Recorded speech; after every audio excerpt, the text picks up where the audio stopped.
The notification sound from my phone cut through the morning air like a blade. I was standing in front of the mirror in my childhood bedroom, adjusting the simple pearl necklace that had belonged to my grandmother, when I heard it. My wedding dress hung perfectly. Nothing extravagant, just elegant ivory silk that made me feel beautiful. In 3 hours, I'd be walking down the aisle to marry the love of my life. I shouldn't have looked at my phone. I knew better. But something about that particular ping made my stomach clench. My name is Tatum, and I'm about to tell you about the day that changed everything. The Instagram post was already an hour old. My mother Helen had uploaded a photo of my sister Eloise at some charity luncheon, radiant in a designer dress I knew cost more than most people's rent. The caption read, "Proud of the daughter who honors the family. Blessed, charm family values. Raising them right." My hands started shaking. "Tate, you okay in there?" Ariel's voice drifted through the door. My best friend since college had been my rock through everything, and she was the only family member I needed today. "Come in," I called, setting the phone face down on the vanity. Ariel stepped inside, stunning in her burgundy maid of honor dress.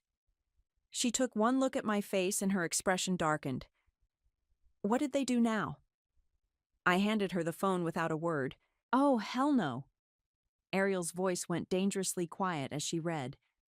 "Today? She posted this today? An hour ago." My voice sounded hollow even to my own ears. Ariel scrolled through the comments, her face growing more furious by the second. "Tatum, don't read these. Please." But I already had. "Aunt Catherine. Some daughters understand loyalty." Cousin Marcus. "Glad to see one of Helen's girls turned out right." Uncle David. "Tatum always was the difficult one." The difficult one. That phrase had followed me my entire life. Difficult because I asked questions. Difficult because I didn't smile and nod when they criticized my career, my choices, my husband-to-be. Difficult because I refused to pretend their toxic behavior was normal. "Where's Blaze?" I asked, needing to see his face, to remember why I was doing this despite the empty chairs that should have held my parents. "Getting ready with his groomsmen. He doesn't know about this yet." Ariel sat beside me on the bed. "Tate, you don't have to let them ruin this day. They already have." I stared at my reflection. The woman looking back at me had spent 32 years trying to earn love that was never going to come. Do you know what the worst part is? I actually thought they might surprise me.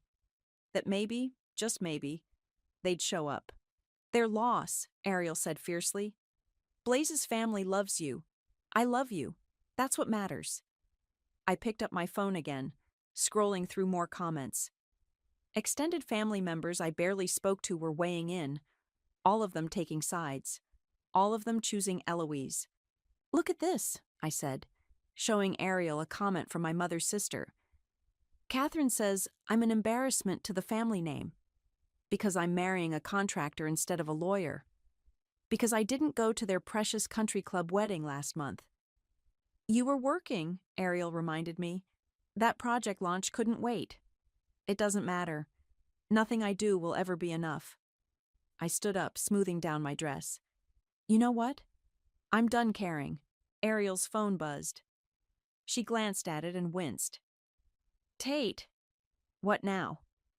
"Your mom just shared the post to Facebook. It's getting more comments." I took the phone and read the new messages. More family members chiming in. More people who hadn't spoken to me in years suddenly having opinions about my life choices. Then I saw it. A comment from my father, Matthew. "Eloise has always been our pride and joy. Some children understand what family means." The words hit me like a physical blow. Today, on my wedding day. They were publicly disowning me while I was getting ready to walk down the aisle. That's it. I set the phone down with deliberate calm. "I'm done." "Done with what?" I looked at Ariel, and for the first time in hours, I smiled. It wasn't a happy smile. It was something else entirely. They're about to learn who I really am. Ariel studied my face.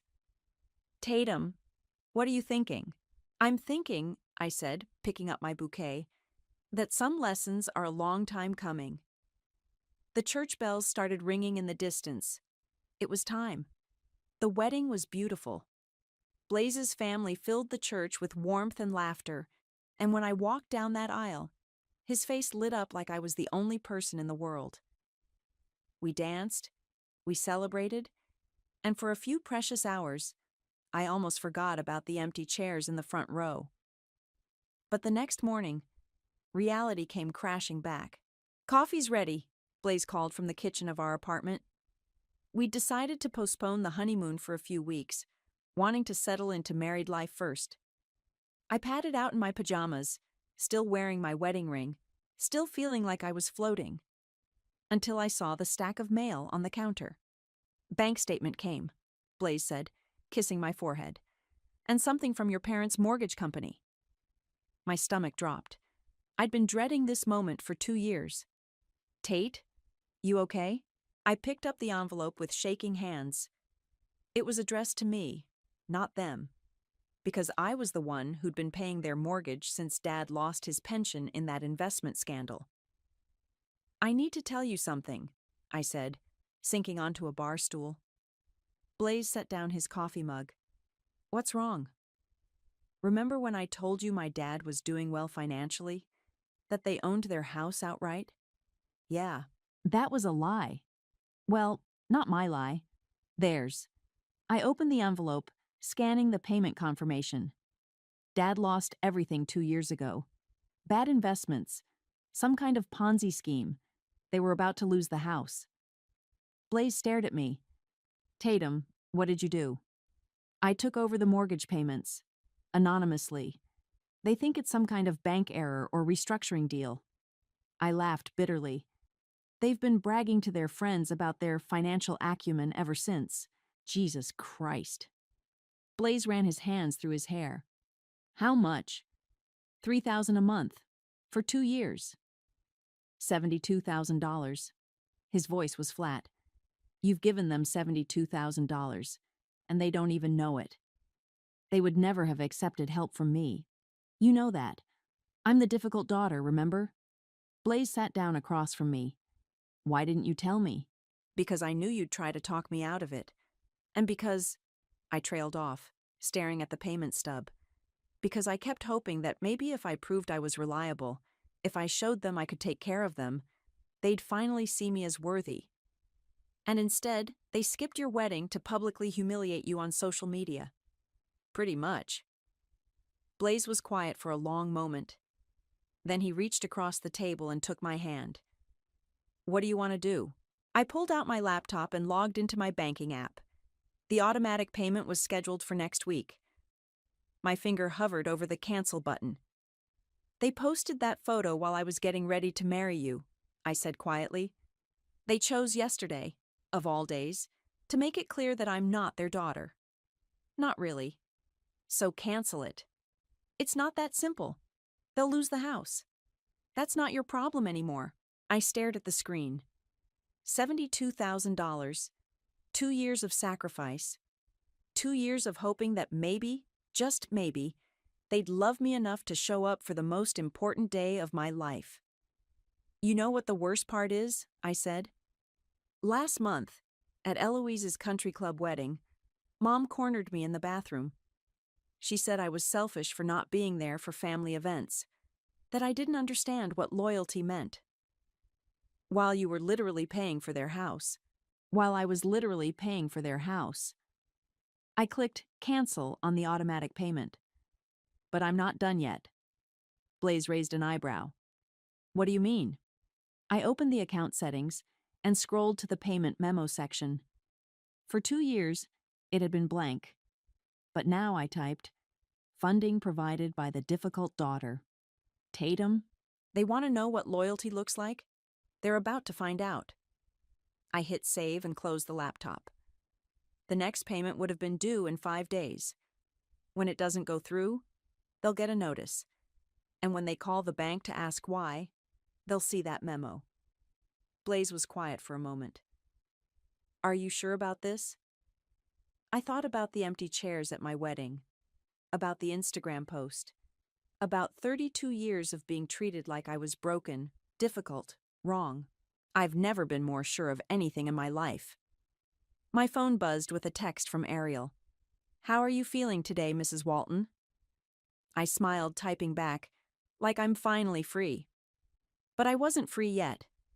Not completely. There was still one more thing I needed to do. 3 weeks later, the envelope arrived. I was working from home when the mail carrier knocked. Certified letter, he said, handing me the clipboard to sign. Needs to go to a Matthew Fletcher, but it's being forwarded to this address. My heart hammered as I signed my name. The return address made my mouth go dry. First National Bank, Foreclosure Department. Thanks, I managed, closing the door with shaking hands. The envelope was thick, official looking. I knew what was inside before I even opened it. Final notice of foreclosure. 30 days to bring the account current or face eviction proceedings. I sat at my kitchen table, staring at the letter. The amount due was staggering. Not just the missed payment, but late fees, legal costs, processing charges. Nearly $4,000. My phone rang. Blaze. Hey, how's your day going? His voice was warm, normal. He had no idea I was holding the nuclear bomb that would destroy my parents' carefully constructed life. Interesting, I said. The foreclosure notice came. Silence. Then, Jesus, how do you feel? Honestly? Terrified and exhilarated and sick to my stomach. You don't have to do anything with it, you know. You could just let it sit there. I walked to my desk and pulled out a manila envelope. No, I'm done letting things sit. What are you going to do? I spread the foreclosure notice on my desk, then opened my laptop. It took me 30 seconds to find Mom's Instagram post from my wedding day. I screenshotted it, printed it out, and grabbed a red pen. Tatum? I'm here. I circled the words, honors the family, in red ink, then drew an arrow pointing to it. In the margin, I wrote, define honor. What are you doing? Sending them a care package. I folded the Instagram printout and slipped it into the envelope with the foreclosure notice. They want to know what family loyalty looks like? They're about to get a masterclass. I pulled out a piece of my personal stationery. The expensive kind Mom had always insisted was proper. And wrote, Dear Mom and Dad, I thought you might find this interesting reading. Maybe perfect daughters come with deep pockets. Love, your difficult daughter. Tatum, are you sure about this? I sealed the note in with the other papers. They made their choice on my wedding day. Now they get to live with the consequences. But I wasn't finished. I walked to my bedroom and pulled out the wedding album Ariel had rushed to get printed. I flipped to my favorite photo, Blaze and me during our first dance, both of us laughing at something he'd whispered in my ear. We looked so happy, so in love. I slipped the photo into the envelope. What was that? Blaze asked. A reminder of what they missed. I addressed the envelope to my parents' house, the house I'd been paying for, and walked to the mailbox before I could change my mind. The next morning, Ariel called. Did you see your mom's Facebook? She asked without preamble. No, I deleted the app. Why? She posted some cryptic quote about betrayal and ungrateful children. Very passive-aggressive, even for her. I laughed. They got my package. What package? I told her everything. The foreclosure notice, the Instagram printout, the wedding photo. Holy shit, Tatum. You really did it. I really did it. How do you feel? I thought about it. Like I'm finally fighting back instead of just taking it. Good. It's about time. Ariel paused. But you know they're going to call, right? Probably today. As if on cue, my phone started buzzing. Mom's number. Speak of the devil, I said. Are you going to answer? I watched the phone ring. and ring and ring. Nope. It went to voicemail. Then immediately started ringing again. They're persistent, Ariel said. They're desperate. I turned the phone face down. Let them sweat. The phone rang 6 more times over the next hour. Each time, I let it go to voicemail. I didn't listen to the messages.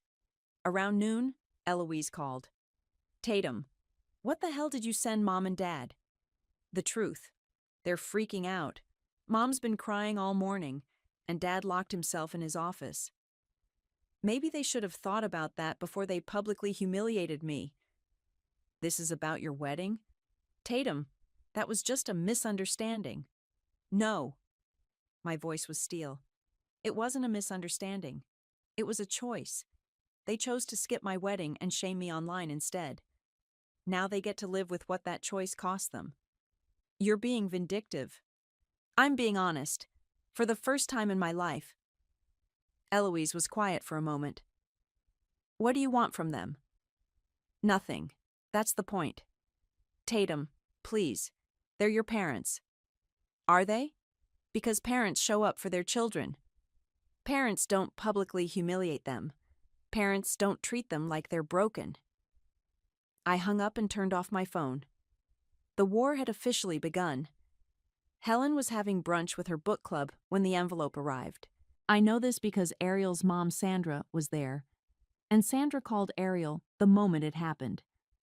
Your mom opened a manila envelope right there at the table, Sandra told Ariel over the phone. She went completely white, like scary white. Then she started shaking. Ariel had me on three-way calling. What did she do? She shoved everything back in the envelope and said she had to leave. Emergency at home. But not before I saw her hands trembling so bad she could barely hold her coffee cup. I felt a twisted satisfaction hearing this. For 32 years, my mother had been the picture of composure. Nothing rattled Helen. Nothing made her lose control in public. Did you see what was in the envelope? I asked.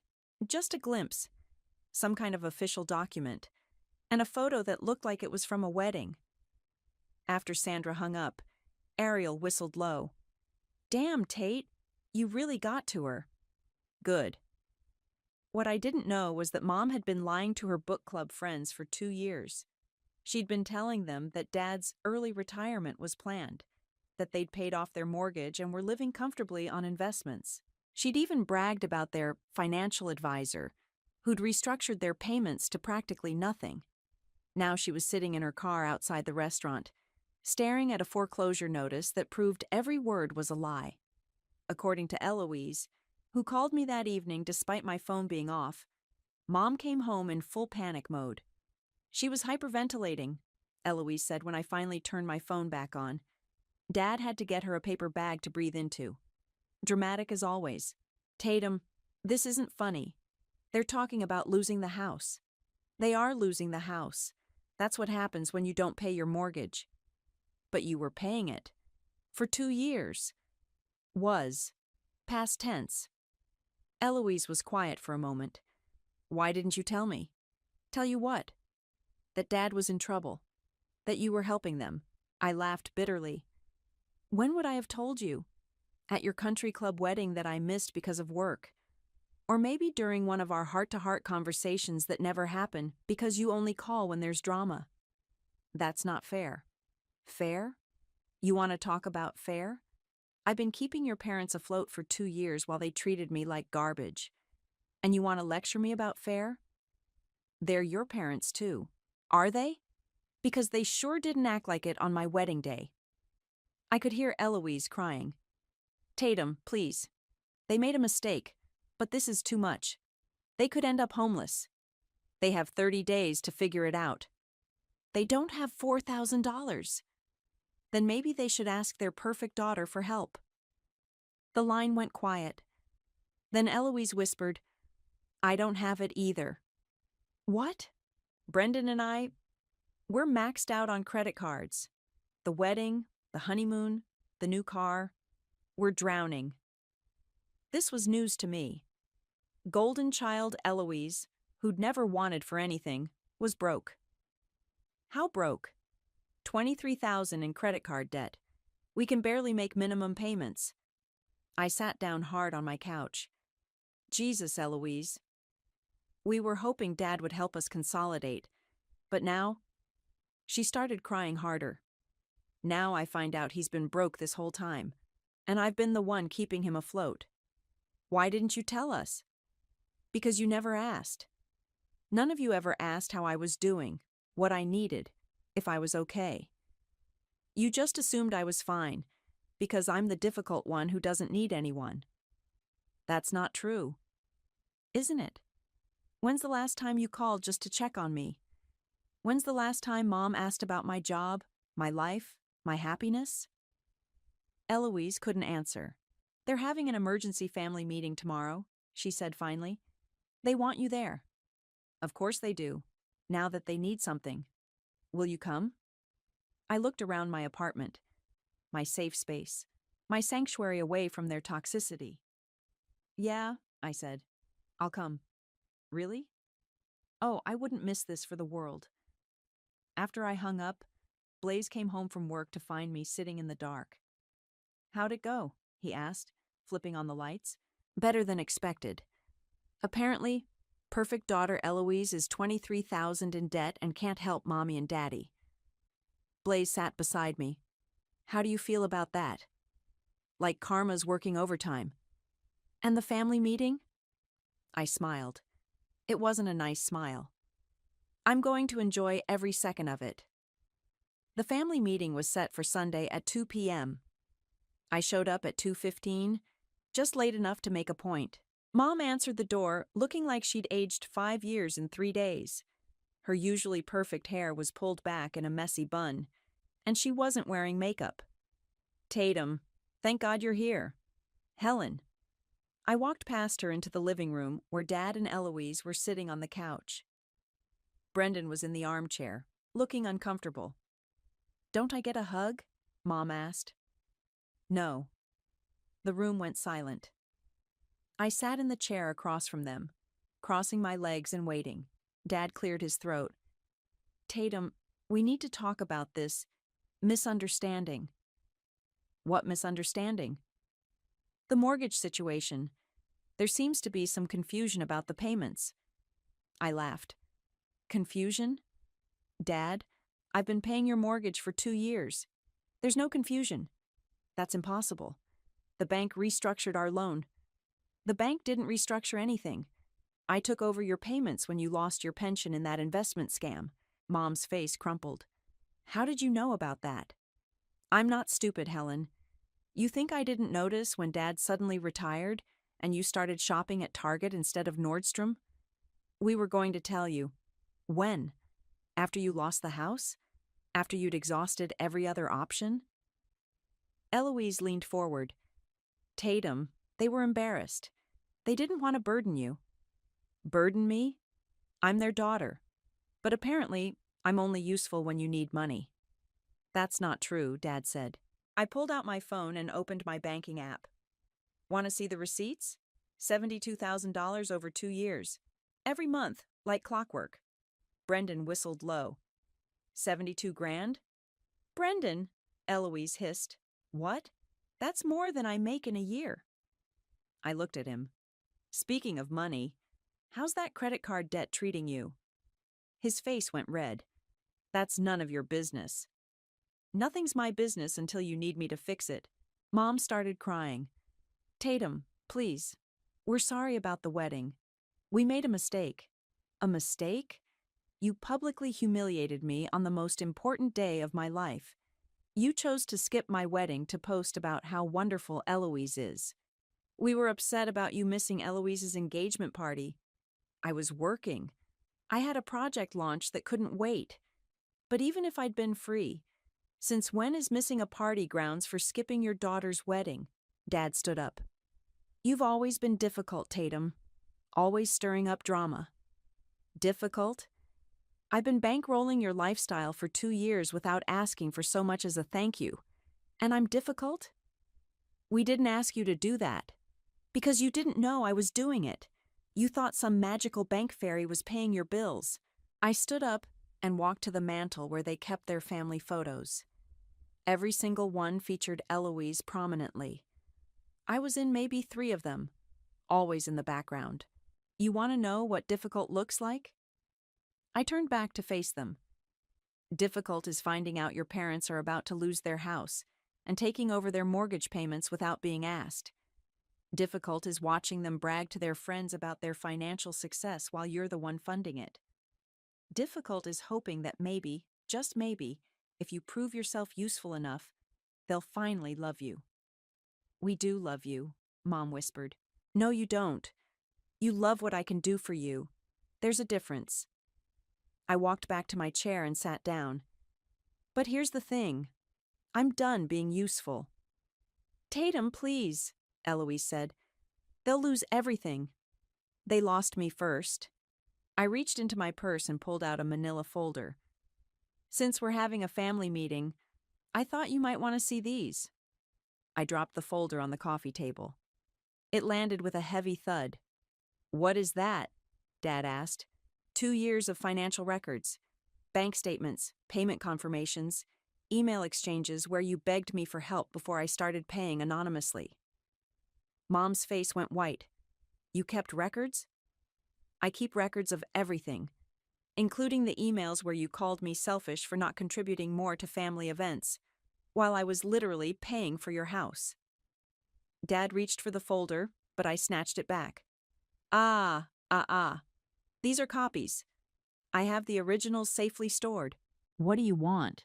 Brendan asked. I want you to stop pretending I'm the problem.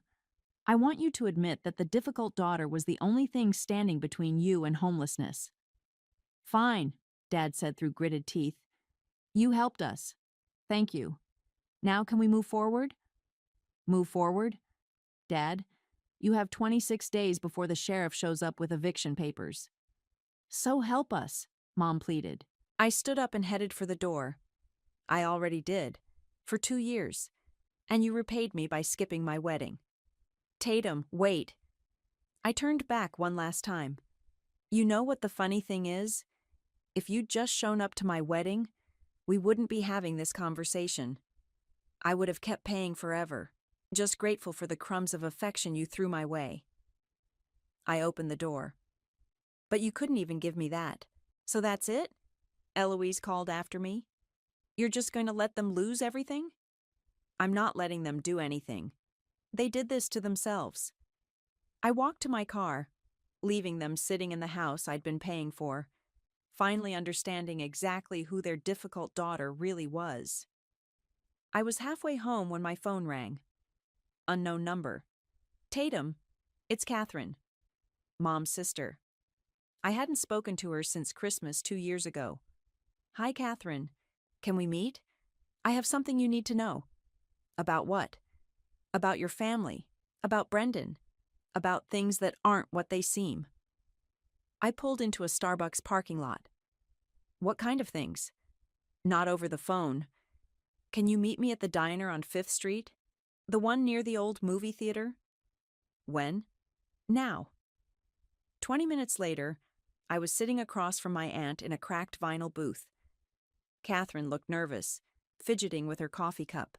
I should have called you sooner, she said, but I didn't know how bad things had gotten until today. What are you talking about? Helen called me after your meeting. She's desperate, Tatum, begging me to talk sense into you. And I told her she made her bed. Catherine leaned forward. But there's something else.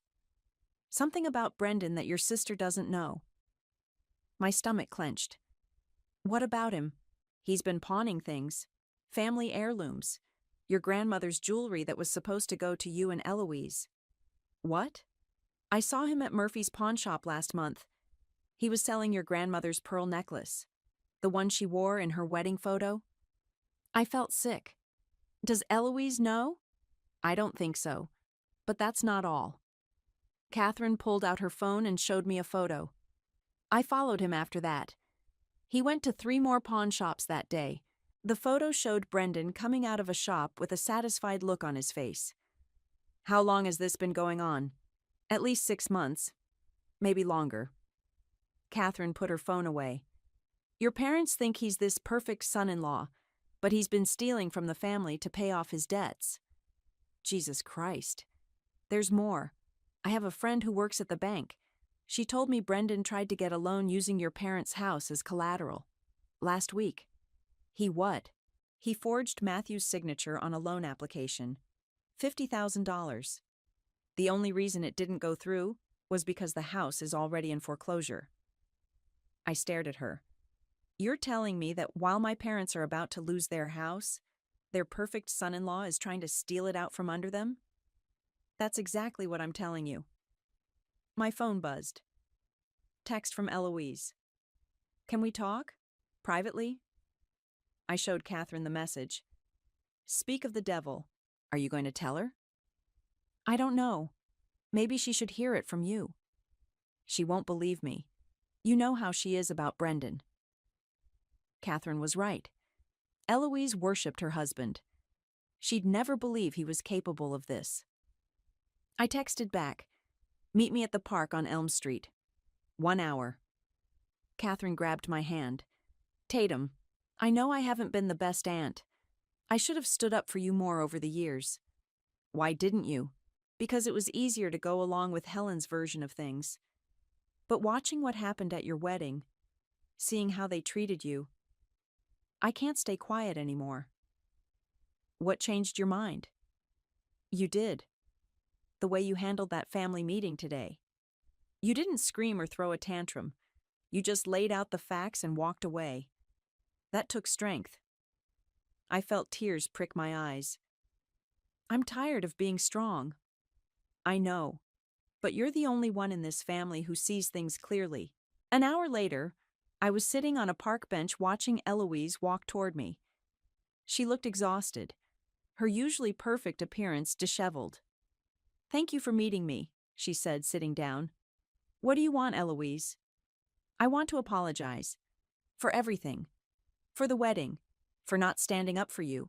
For being a terrible sister. Okay. That's it? Just okay? What do you want me to say? That it's fine? That I forgive you? Because I don't. Eloise started crying. I know I don't deserve it, but I need your help. With what? I'm pregnant. I stared at her. What? 8 weeks. I found out yesterday. Congratulations. Tatum, I can't bring a baby into this mess. Brendan and I are drowning in debt. My parents are about to be homeless, and I just found out. She trailed off. Found out what? That Brendan's been lying to me. About everything. The debt is worse than he told me. Much worse. I thought about what Catherine had said. About the pawned jewelry and the forged loan application. How much worse?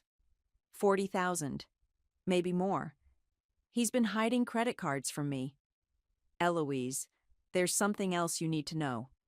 What? I looked at my sister. Really looked at her. For the first time in years, she seemed vulnerable. Human. Brendan's been stealing from the family. That's impossible. Catherine saw him pawning Grandma's jewelry. He tried to take out a loan against Mom and Dad's house without their permission. Eloise went very still. You're lying. I wish I was. She buried her face in her hands. Oh God, what am I going to do? For the first time in my life, I felt sorry for my sister. The golden child was finally seeing that her perfect life was built on lies. I don't know, I said honestly, but you have a choice to make. What choice? You can keep playing the victim, or you can finally tell the truth. 2 weeks later, the eviction notice was posted on my parents' front door. I know because Georgia Walton, their nosy neighbor, took a photo and posted it on the neighborhood Facebook group with the caption, "Sad to see the house on Maple Street getting foreclosed. I thought the family was doing well."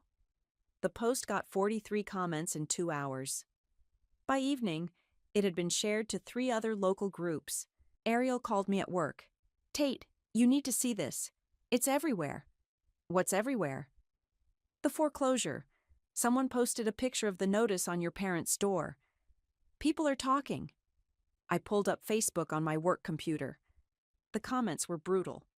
Didn't they just throw a huge wedding for their daughter? I heard Matthew was bragging about his investments at the country club last month. Helen was posting vacation photos from Napa just last week. Guess that financial advisor wasn't so great after all. I scrolled through dozens of comments from people I'd grown up with, neighbors, family friends. Everyone was speculating about what had happened. Then I saw Mom's response, posted an hour ago. This is a temporary situation due to banking errors. We're working with our legal team to resolve it quickly. Thank you for your concern. Banking errors. Even now, she couldn't tell the truth. My phone rang. Dad. Tatum, you need to fix this. Fix what? This social media nightmare. People are calling us, asking questions. Your mother is humiliated. Maybe she should have thought about that before she humiliated me. This is different. This is public. So was your Instagram post about Eloise being the daughter who honors the family. That was a mistake. No, Dad. This is karma. I hung up and went back to work. But I couldn't concentrate. Every few minutes, I found myself refreshing the Facebook post, watching the comments multiply. At 3 p.m., my phone buzzed with a text from Eloise. I need to see you. Emergency. I found her sitting in her car outside my office building, crying so hard she could barely speak. Eloise, what happened? I confronted Brendan. About the jewelry, about the loan application, about everything. And he didn't deny it. He said he was trying to protect me from the stress. She wiped her nose with a tissue. Then he said it was all your fault anyway. My fault? He said if you hadn't stopped paying the mortgage, none of this would have happened. That you're destroying the family out of spite. I felt my anger flare. And what did you say? I told him he was wrong. That you'd been supporting Mom and Dad for years while they treated you like garbage. She looked at me with red-rimmed eyes. I told him I was ashamed of how we'd all treated you. How did he take that? He said I was choosing you over him. That I was being manipulated. She started crying again. So I left. Left? I packed a bag and left. I'm staying at Catherine's. I stared at my sister. In 32 years, I'd never seen her stand up to anyone. What about the baby? I don't know. I can't think about that right now. She pulled out her phone. Tatum, I want to do something, but I need to know you're okay with it. What? I want to tell the truth. Publicly. About everything. Eloise. No, listen. I've been complicit in this lie for too long. People deserve to know that you're not the villain here. You don't have to do that. Yes, I do. For you. For me. For this baby. She put her hand on her stomach. I don't want to raise a child in a family built on lies. That evening I was making dinner when Blaze came home with a strange look on his face. You need to see this, he said, handing me his phone. It was a Facebook post from Eloise, posted 20 minutes ago. The caption was long, raw, and brutally honest. I need to tell the truth about something. My family's losing our childhood home, and people are speculating about why. The truth is, my father lost his pension 2 years ago in bad investments. My sister Tatum has been secretly paying their mortgage ever since, without any recognition or thanks. She's given them over $70,000 of her own money, while they criticized her life choices and treated her like she was broken. When she got married 3 weeks ago, my parents chose to skip her wedding and instead posted on social media about how I was the good daughter. That same day, Tatum stopped the payments. Not out of spite, but because she finally realized she deserved better. I have been complicit in a lie that painted my sister as difficult when she was actually the only thing keeping our family afloat. I'm ashamed of how we treated her, and I'm sorry it took losing everything for me to find the courage to speak up. The post already had 67 comments and 23 shares. Holy shit, I whispered. Keep reading, Blaze said. I scrolled through the comments. They were overwhelmingly supportive of me and critical of my parents. Tatum sounds like a saint.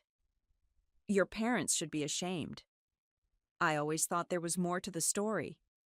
Good for you for telling the truth. My phone started ringing. Mom. I looked at Blaze. Should I answer? That's up to you, I answered. Hello, Helen.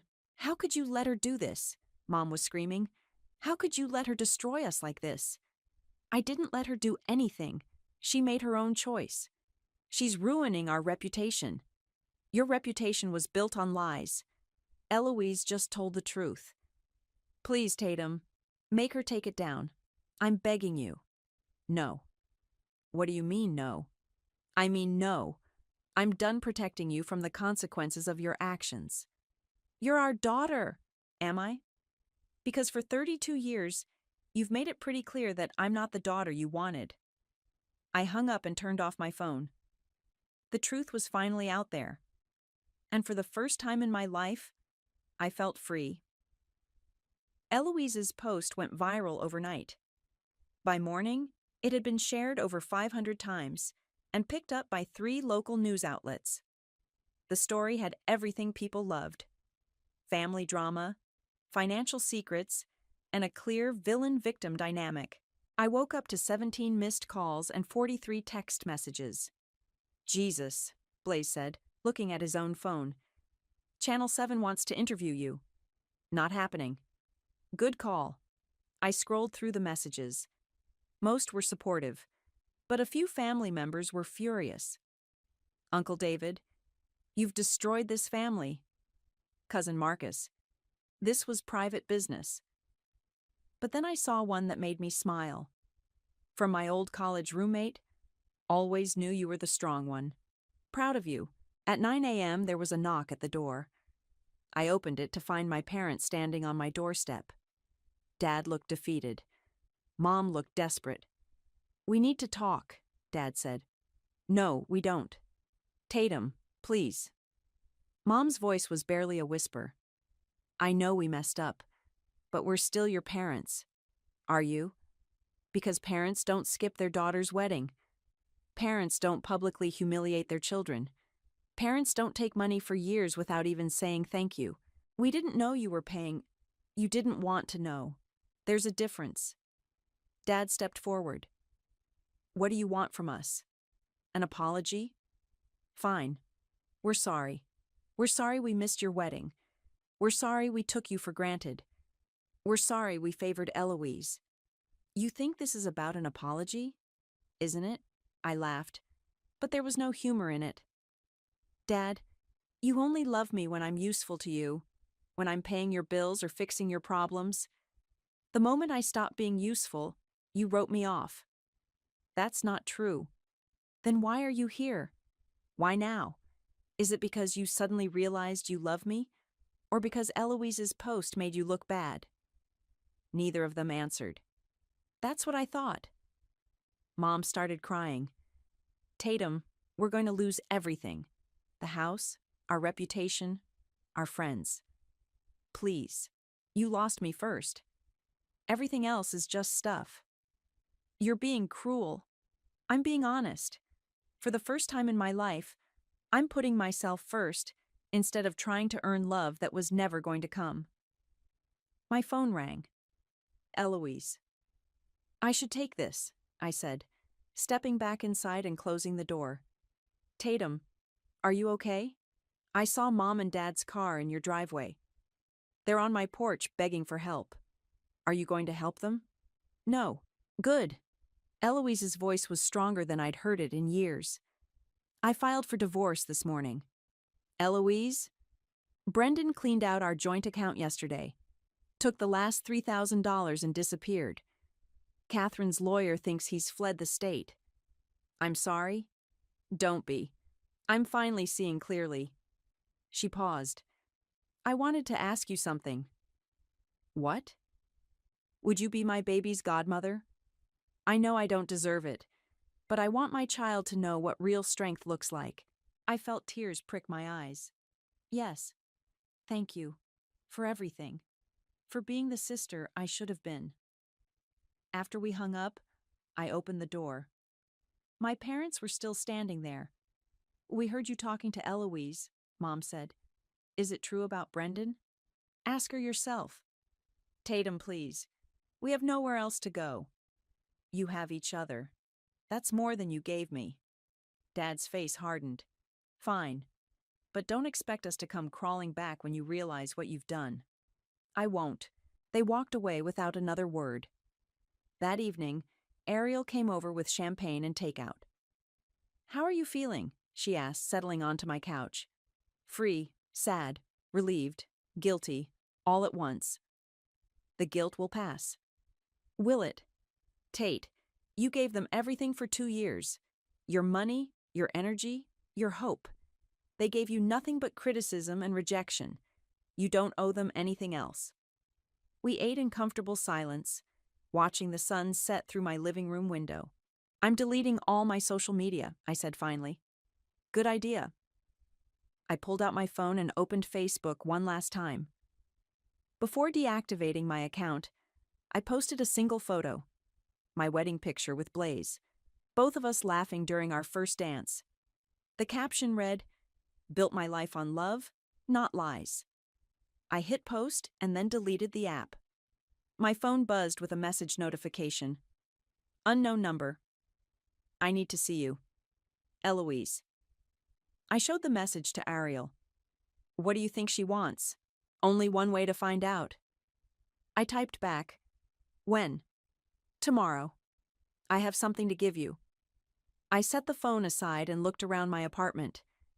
My home, my sanctuary. For the first time in 32 years, I didn't have to worry about anyone else's approval or disappointment. You know what? I said to Ariel. I think I'm going to be okay. I know you are. Outside it started to rain, but inside I was finally warm.